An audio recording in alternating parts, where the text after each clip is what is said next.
Namo tassa bhagavato arahato samma sambuddhassa. Namo tassa bhagavato arahato samma sambuddhassa. Namo tassa bhagavato arahato samma sambuddhassa. Injitam bhikkave rogo injitam gando injitam sallang tasmatiha bhikkave aninjamanena cetasa viharissamati evaං hivo bhikkave sikkitabbangti. Dear friends in Dhamma, so yesterday actually we have taken very interesting sutta that is called Yavakalapi Sutta. We can translate it as the sheaf of barley. So this actually, the barley term can be used in general for any kind of grain, or we can call it for corn like thing. And Buddha starts the sutta with two similes. One mentioning that how 6 people coming from 6 directions and start striking or striking the sheaf of barley, and they are using something called flail, which, as we discussed yesterday, is a kind of an instrument, kind of a tool, which has a holding stick, and to that there's a connected small stick, and the small stick can freely move. As a result of that, the person who is striking can easily target that the barley, the sheaf of barley, and as a result of that, the heavy blow can be given to that sheaf of barley. And the simile is that from 6 directions, 6 people are coming, quite strong people, and they are keep on striking the sheaf of barley. So there, as a result of that, all the husk and all the other things, unnecessary parts are removed, and the grains are coming out. And without stopping, they continuously striking. And as a result of that, they become more and more powdered like. And interestingly, Buddha adds another 7th person also coming and striking. And as a result of that, then everything has become almost like powdered. So the simile represents the 6 sense impingement, what we are experiencing. When we are having the eyes, we are getting struck by the various forms. We being fed with various sounds.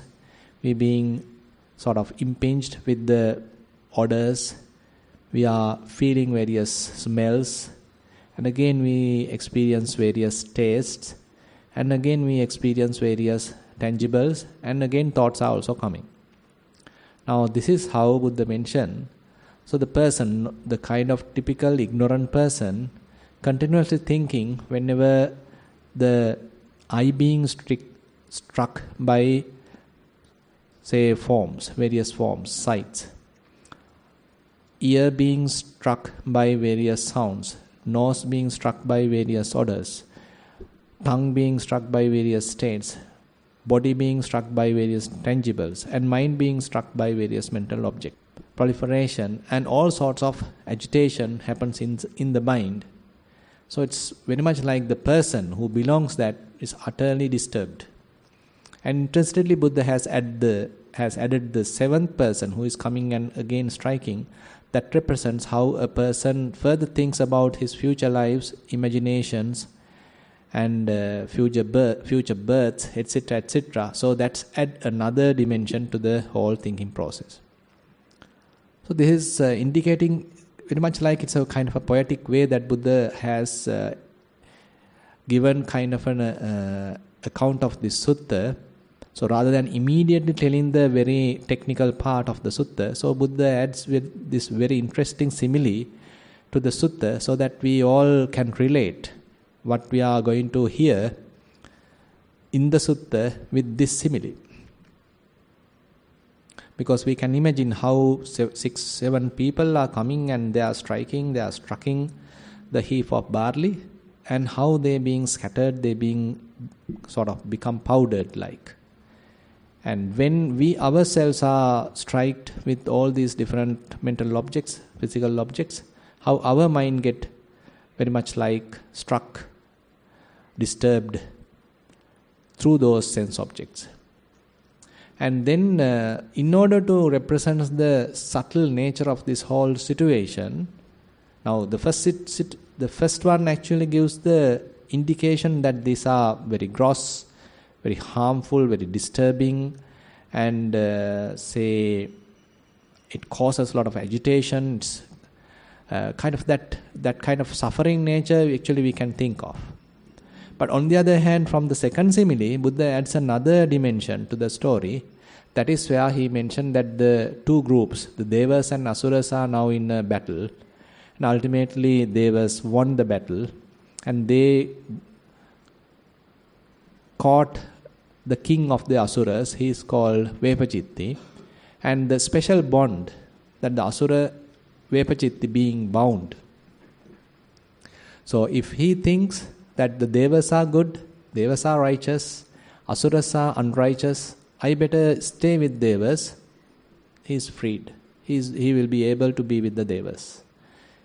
But unfortunately, he being an Asura, it is very unlikely that he would think like that.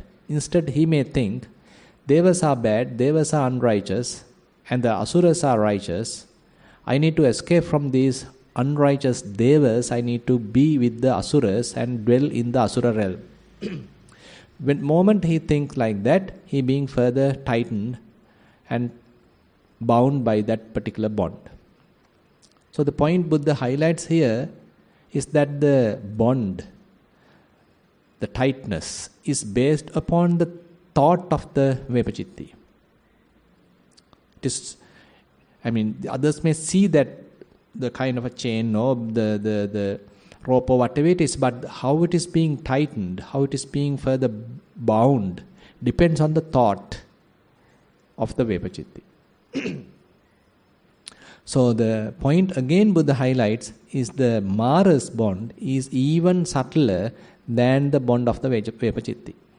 And now Buddha adds that the subtle nature of this whole thinking process. Now the first simile given us kind of a indication that it is very strong and very harmful and very, we are subjected to sort of suffering. So that dimension is there in the first simile. The second one gives the very subtle, cheaty, like of situation happens inside the mind. And that is why Buddha say it is even subtler than the Vepachitti's bond.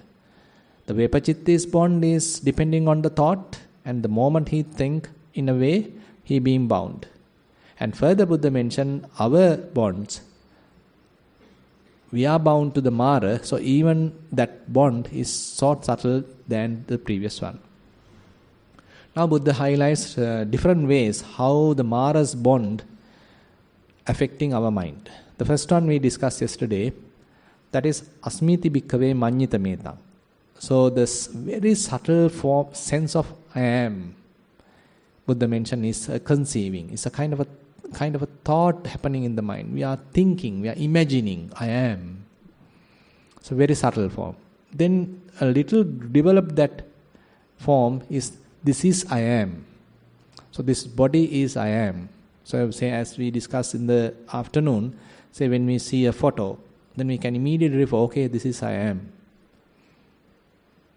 So something belongs to me, and then you can say, okay, so the feelings, okay, this is I am. So that's a kind of say a group of people, say you are in a company and you are holding a particular position, and assume that you are drawn kind of a hierarchy, kind of organization chart. So you can refer, okay, this is I am holding this position. So likewise, so we can refer many areas in our life, how we are referring, this is I am, this is myself. So that itself Buddha mention, it's a conceiving, it's a thinking, it's an imagination. So likewise, Buddha go in to explain, I am going to do this, I am going to do that, and then I am not going to exist, the opposite. I am going to die, I am going to suicide, I am going to commit suicide. So this life ends, this is my last birth. So whatever the way, either in the continuation or either in the annihilation, whenever you refer I am as a person, as an individual, Buddha mentioned, it is a conceiving. So you are bound to the Mara. You are being caught by the Mara. So it's so subtle. Even the subtle thought I am is a conceiving, and Buddha further mentioned Manyitam bhikkave rogo. So that conceiving is a disease. Manyitam gando. Conceiving is a tumor. Manyitam sallang. Conceiving is a dart. Tasmatiha bhikkave amanyamanena cetasa viharissamati evam hivo bhikkave sikkitabbanna. Therefore, monks, you should restrain yourself to live without conceiving. Now we can move forward to the other parts. The second one, asmiti bhikkave injita metang, asmiti bhikkave ayang ahang asmiti injita metang. Now injita, so we can translate it as kind of a perturbation, kind of a movement, kind of a shaking, kind of a disturbance in the mind. So when we feel kind of I am, so it can happen due to a kind of a disturbance happened into the mind. Now assume kind of a situation that's a completely undisturbed pillar-like thing is there, and when a strong wind blows, and then it starts shaking, moving. Or the opposite also can happen. Now you are keeping a sort of iron ball, and now you are taking closer a kind of a magnet. So immediately what happens? It's being attracted to by that or repelled by that. Assume that we are taking the attraction part. So when you are getting closer a kind of a magnet, it's being attracted. So it loses its stability. Now you have several magnets from several directions. So this ball can kind of vibrate to any direction, can move to any direction. Everyone is trying to grab it.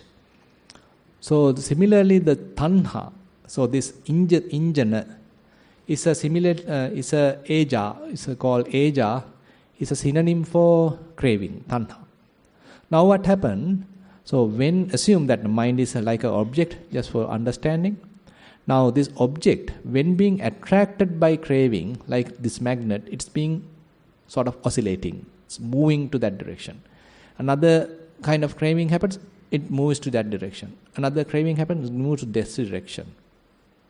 So likewise, when we see, when we hear, when we smell, taste, thought, all these things are coming to the mind, and all these sense impingements are happening. When craving is there, so mind starts moving to this and that, this and that, this and that. So mind can't remain calm. It can't simply stay still because it's being attracted by these beautiful things.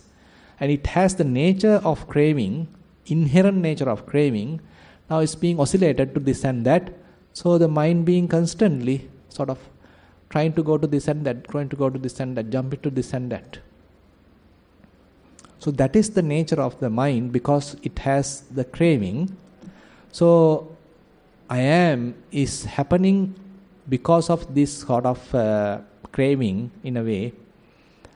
And the mind inherently now has this kind of a craving, or we can say kind of a disturbance. Now craving is there for a long time and constantly jumping to this and that, crave to this and that. As a result of that, what is the ultimate experience happening, what we see in the mind is a kind of a disturbance. Kind of a, stirring kind of the thing in the mind. Now, say for example, while you are doing anapanasati, so you simply have to watch the breath, in breath, out breath, in breath, out breath. So while you are watching that, assume that you hear a beautiful song. What happened? You're being immediately attracted to that beautiful song because this is very, the in-breath and out-breath is very boring and it's just the air. and there is nothing interesting there. But how about the beautiful song? Immediately mind drifts to that attractive thing. And say while you are simply watching the breath, say you get a beautiful smell, again mind drifts to that smell. Taste also same, tangibles also same. Say you remember something happened in the past which is quite delightful, then you forget the breath and you start enjoying, attracted to that. So likewise, so this vibration, movement has become very much like inherent to the mind. So it's very difficult for us to keep it on a very subtle, neutral object because of the inherent craving available in the mind. And again, Buddha mentioned, asmiti bhikkhave injita metang. So we love this feeling I am. In a way, we crave for this feeling I am. So now if you are being asked, who are you going to love the most? Is your son, is your daughter, is your husband, is your wife?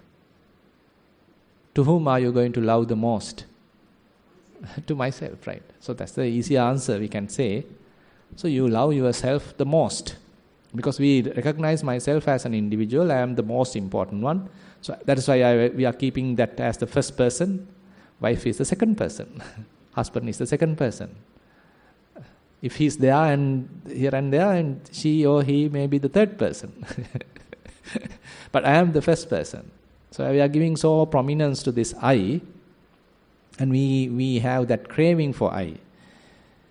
So Buddha mentioned, asmiti bhikkhave injita metang. So the sense of I am coming because of this sort of inner craving available in the mind. So you feel I am.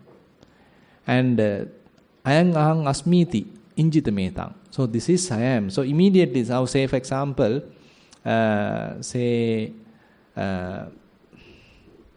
so you have something which you really love, you really crave. As a result of that, the sense of I can further sort of reinforced. Now say you really love your son, you really love your daughter.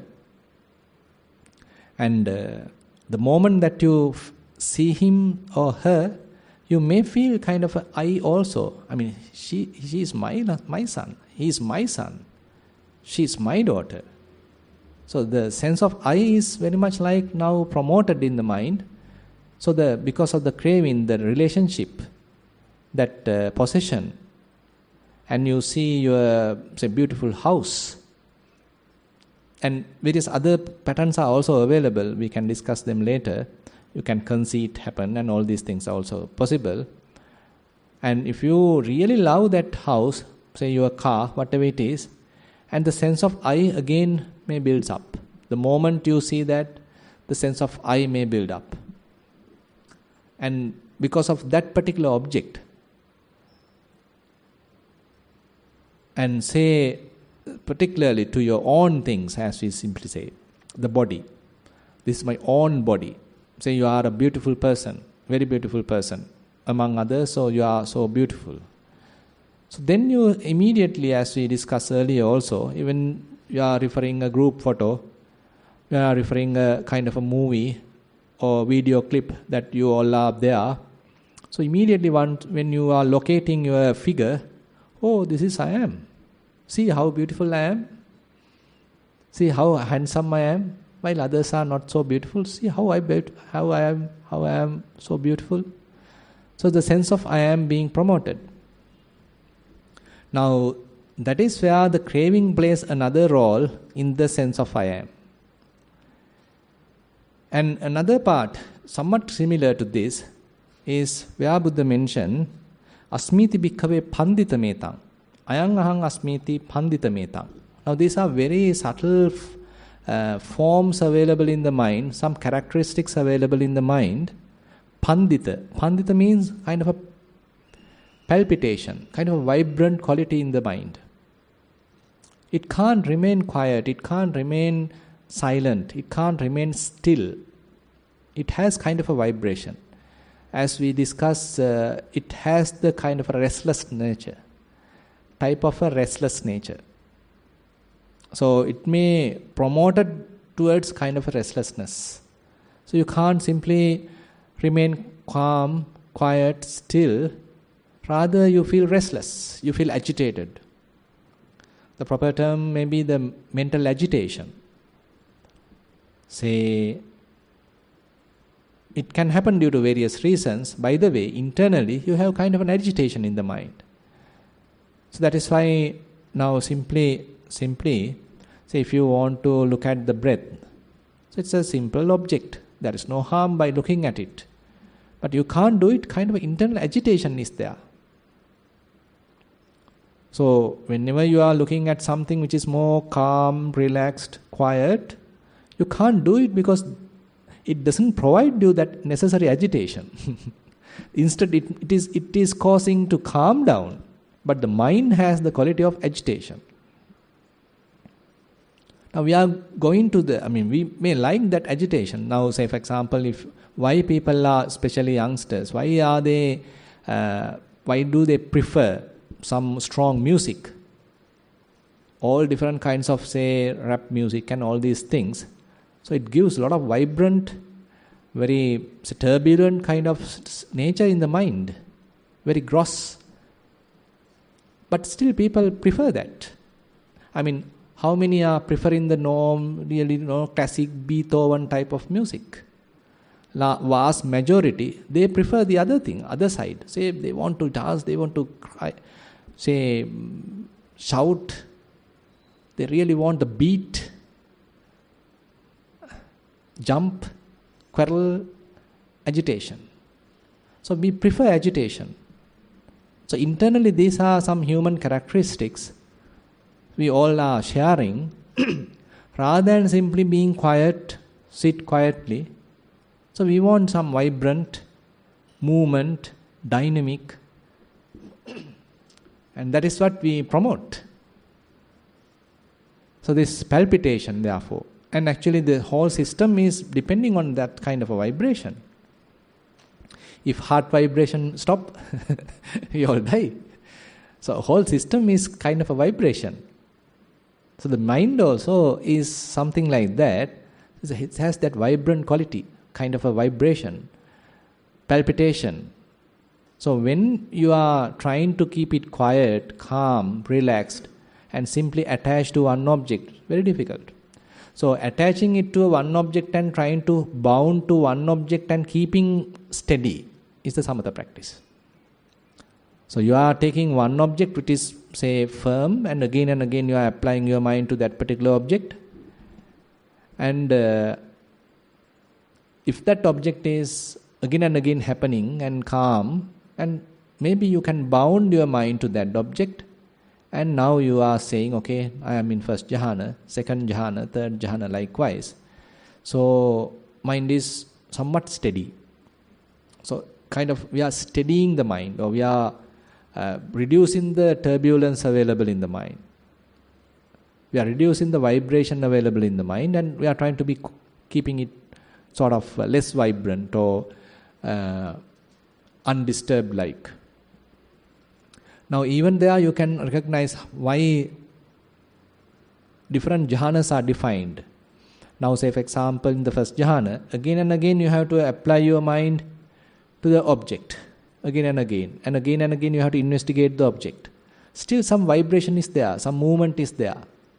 Then how about keeping the mind steady on one object continuously, at least for a considerable period of time? Then it is less vibration, less movement, less agitation. So likewise, the more you are improving, progressing in the jhana, so you become more and more steady, stable, less movement, now less vibration, less palpitation, less agitation. But another interesting point is there in Vipassana. Say, now you are observing various different phenomena and you understand their impermanent nature. They also have their vibration. They also constantly subject to this impermanence. And the more and more you understand that, then the mind has the wisdom which starts letting go all this, relinquishing all this. Now, how about if mind being fully free from any of these objects? Nothing to associate, nothing to cling. Now, interesting point is, when it happens, why people get sort of afraid? Why can't simply they be just be free from all this? Now that is because of Sakkaya Ditthi. So we need I to be protected, and we recognize myself using any of these 5 aggregates. And now because of the practice, now we are releasing all these 5 aggregates. Ultimately there is nothing to hold, but still if the Sakkaya Ditthi is available, you can't maintain that. You still feel sort of agitated. Even though there is nothing to attach, you feel agitation because you have the sense of I. So Buddha mentioned this point in the Uddesa Vibhanga Sutta. There Buddha mentioned Anupada Paritassati.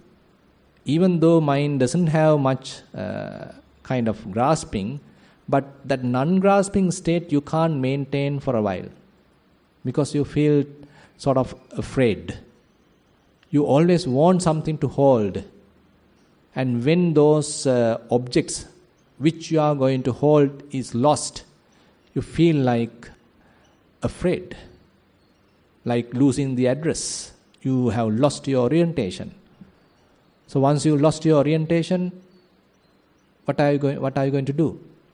Now say for example, now say you are a person who belongs many things. Say you have your bank account, you have your credit card, you have your passport, you have your identity card, you have a house, you have a wife, you have a husband, you have children. What else you need?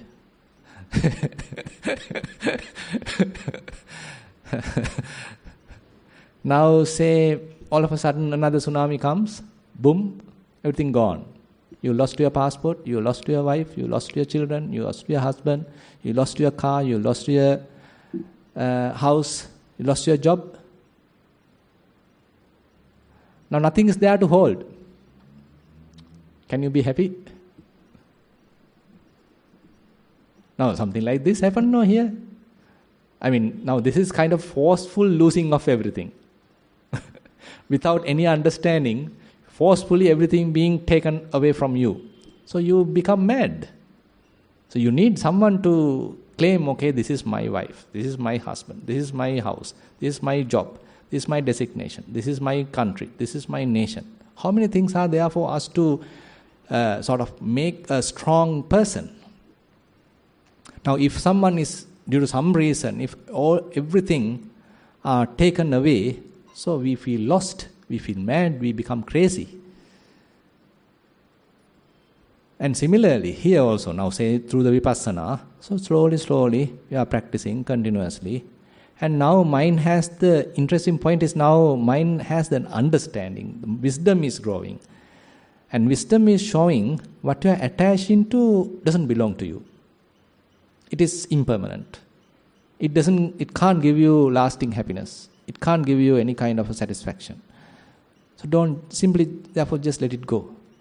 So the mind will suggest you, internally kind of that understanding is growing. Rather than now holding, now you are slowly abandoning, you are slowly releasing things. You are now losing that bondage. Assume that now you again another practice you are continuing and assume that everything lost. Now what happened?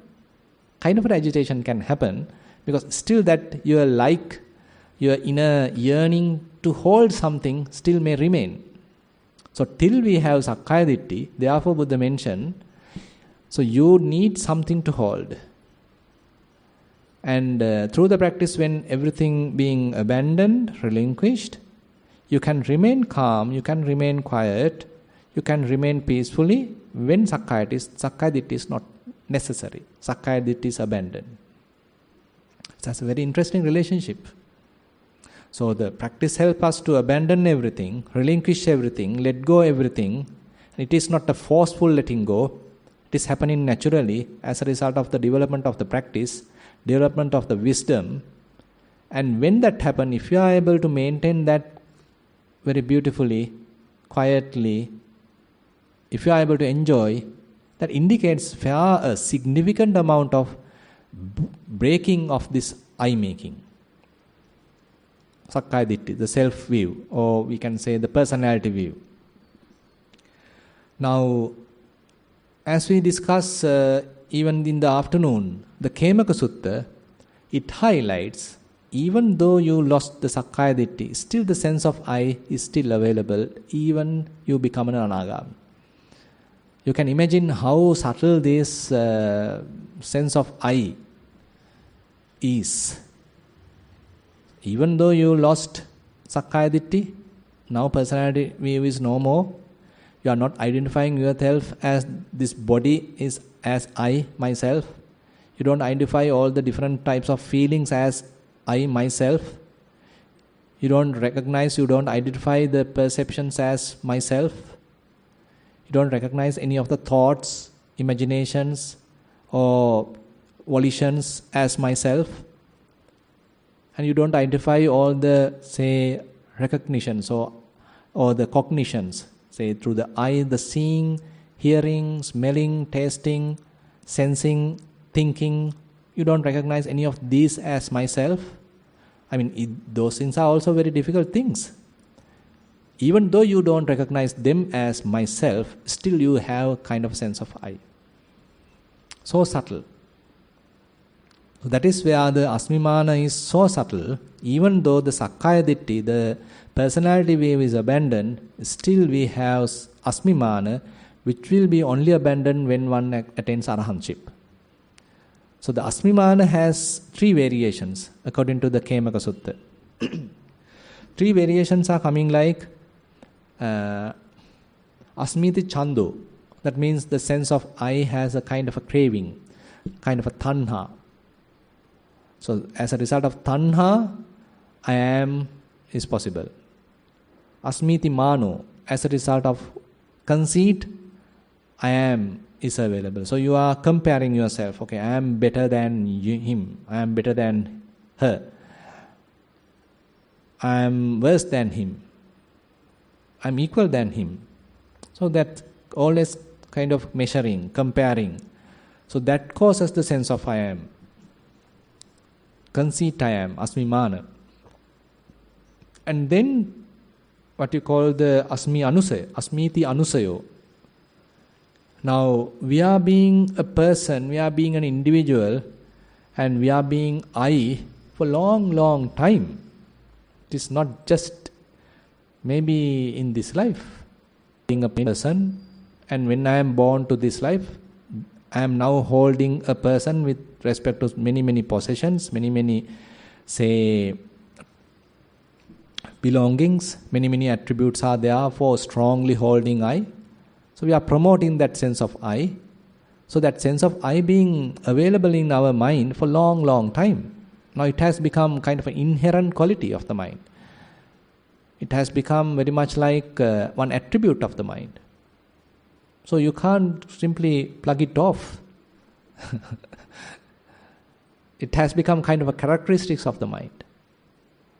It has become an anusaya, kind of a tendency available in the mind. Always it has that tendency to think with respect to I.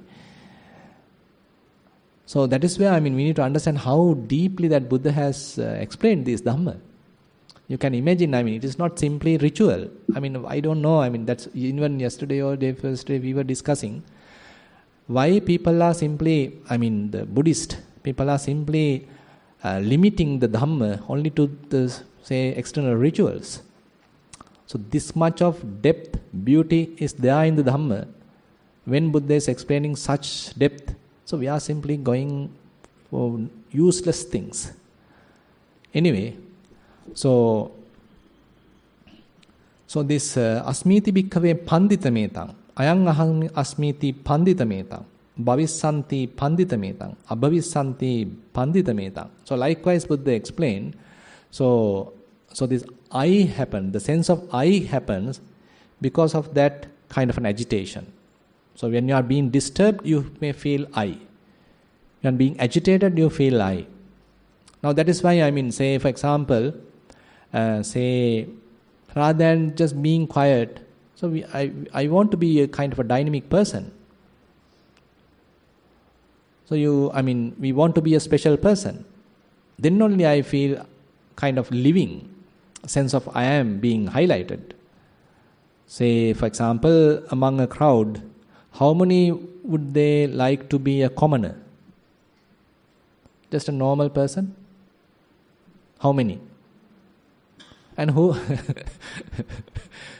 who want to be a special person? So different areas are there. So you want to highlight, at least you need to specialize in a particular area, and you need to be, okay, this is the area that I have specialized, okay, I am the only one, I am the king in that area. So you all have to come to me to refer, to get my signature.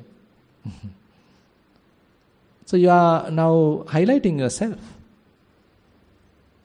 And as a result of that, the individuality, the sense of I am, being further promoted. Now all the system is prepared for that, designed for this, to promote a sense of I.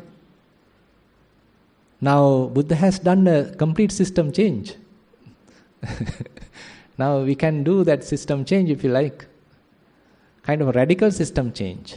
It is not the political system change, internal radical system change. So the whole system is promoting I, sense of I, individual, so and so. And the whole world is quarreling for that. I am the best, I am the best. And Buddha has done a complete system change, overturning the whole thing. So therefore, these are something that we need to think. Even though we are meditators, we are practicing. So where Buddha is directing us? So, we can't even understand these things when we are simply, say, talking to the mundane crowd, we can say. Say if I am telling, okay, I am is agitation in your mind. When someone is telling, say if you are going towards a politician, and when he's talking, okay, I am the one who did this bridge. I am the one prepared this, promoted this, whatever the product. I am the one developed the country. So can you tell that him, no, it's agitation in your mind? Can you tell him? So this sense of I am is an agitation in your mind. So this is just that you are simply thinking, you are imagining, there is no sense of I. Can't even understand that. They are so bound, they are so inbuilt like the sense of I. So, that is where we are promoting that ego is something that what we are promoting. And from the children, to our children, what are we teaching? Say when you are instructing your child, son, you got to be the first in your class. You got to beat all the others if they are going to hit you. You should pass your exam with colors. You should take a first class. You should pass the fifth year examination. You should go to the higher school or reputed school. You can't be a commoner. You are a special son. You are my son. So what are we promoting? We are promoting the sense of I, even from the childhood. And when we become an adult, we being promoted like that by our parents, by our teachers, then how are we thinking? So I want to be highlighted. Others are just commoners. I am a special person. I come from this tradition. I come from this. I come from that. So you should treat me well. So the sense of I being promoted and I am somewhere. Now others also feel the same. Everybody is in a conflict. All are fighting each other. It's quite obvious. The situation of the whole world is quite obvious. So that is where, when Buddha is talking all these subtle teachings, So he's directing to a completely different area or completely different direction. All these quarrels in that sense is based on that wrong views that we have, the conceit we have, the agitations we have, conceiving we have, imaginations we have, and the kind of mental disturbance we have. So now the point is, now say you are a very, very responsible person. Assume that you are a president of a country. And say your mind being disturbed, your mind being agitated due to some reason. And you feel kind of a strong sense of I. And you alone is not the problem now. And you are using all your armies and your generals and your countrymen, everybody to get the revenge or get the fight or win the battle, because you have that power. I mean, if we are a simple, normal person, doesn't matter. I mean, I can simply hit my brother or sister and simply solve the problem. That's not a big deal then. But assume that you are a strong person and the president of a country like a person, and you all have the full power. And if your mind being agitated, if your mind being disturbed, if you have kind of an imagined self, strong self, the whole world in trouble then, the whole country being in trouble. So that's what has happened today. And when we have the strong self operating within our minds, it's not only disturbing us, it's disturbing the whole world even. To the capacity of what is under our control, so the whole system going to affect. So that is where, so in terms of now, if you refer to Buddha's advice to a king, for example. So that is where Buddha mentioned to a king, okay, when you are ruling a country, so you have to use certain criterion, you have to use certain standards. So you have to have what we call the Dasaraja Dhamma. So these are some righteous things. You have to have some spiritual side in your life. So you are giving a kind of a figure to the whole nation, to the whole country. And if you get disturbed, the whole country get disturbed. And you are the ones sort of giving the instructions, the orders. So that is why, you can understand why the ancient kings, they are going to listen to Dhamma. They are standing and listening to Dhamma for a whole day. You can see. Now that's very interesting incidents happened in Sri Lanka. For example, so when that the great monk who is called Kalabuddha Rakkita, so he is teaching Kalakarama Sutta on Poya day, the Masa Poya, that's the dark moon day. So the king Saddhatissa was late for the Dhamma sermon. So do you think, what happened was he simply stayed in the last row, standing. He didn't even get a seat. The whole night he was standing and listening to Dhamma.